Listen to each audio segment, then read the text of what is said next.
ары бар жігіттің көз жанары дейді, арсыз жігіттің қылышынан өткір болады дейді. Ары бар жігіттің. Бауыржан Момышұлы айтады, Бауыржан Момышұлы. Бала едім дейді, кішкентай бала ғой енді осындай.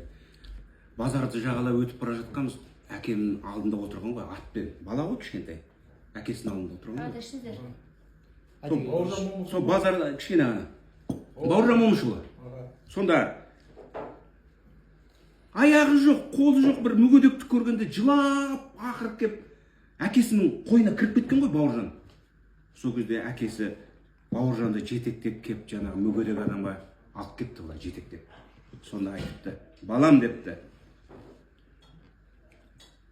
мүгедектен ешқашанда қорықпа. Ар ұждан мүгедегінен қорқ депті. Арсыз адамнан қорқ.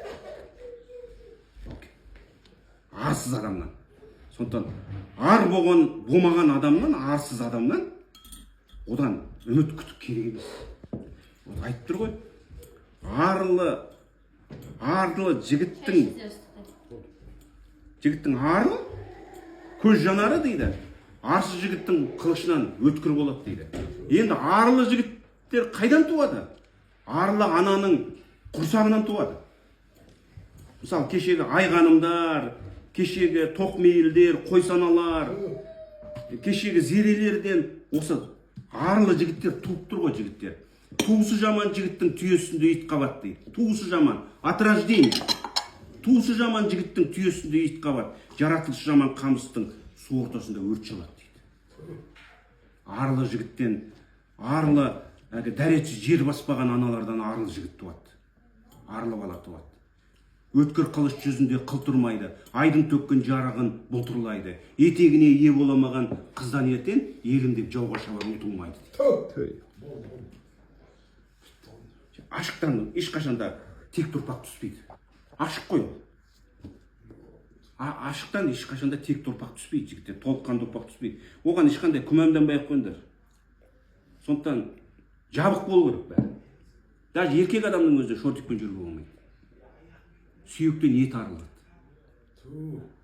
Ол научно доказан нәрсе жігіттер. Оған сендер ренжімеңдер. Өйткені текті ұрпақ сүю керек қой, текті. Тек деген ол материал. Сен үйіңде былай бір есігің дұрыс болмаса, оның сапасы төмен болады ғой. Тек деген материал. Архетип, парадигма тек деген. Тек ұрпақ сүю үшін бәрі мықты болу керек. Баукең айтады ғой, Бауыржан, рас мен көп қатын алдым дейді. Бауыржан мойындайды жігіттер. Бауыржан ол документальный жазушы, ол мемуарист. Ол өтірік айтпайды ешқашанда. Қаштан қашқанын айтады, қуса қуғанын айтады Баукең. Ол мемуарист. Ерке, ол шындығын айтады. Өйтеді, рас мен көп қатын алдым дейді. Солардың ішінде ең жақсысы, ең сұлуы дейді. Заслуженный деятель искусства России Вера Павловна Строева дейді. Она меня любила, она меня верила дейді. По честному признаться, я ее признаю своей литературной учительницей. По ее упорному настоянию я стал писателем. Книгу, которую я написал, «Моя семья», она является соавтором этой книги, дейді. Мен ана қатынның арқасында жазушы болдым дейді. Абайдың бір өлеңі бар, жігіттер, естеріңе сақтап алыңдар. Ащы. Негізінде елін сүйетін ақындар ащы айтады. Естеріңде болсын. Ащы айтады. Тулақбайдың қатыны атың шәріп дейді. Байға жарық көрмеген сен бір кәріп дейді. Жол бойында өсіп тұрған жалғыз түпши қаңғыған иттен кетер бір сарып дейді. Ақыл керек, ес керек, мінез керек. Ери алмас, іс қылмас, қасын зерек. Сала олар ойнақшыл керім кербез. Жыртын тыртын қызылдан шығады. Сонда каждый қазақтың қызы жабық болу керек. Шағасылас.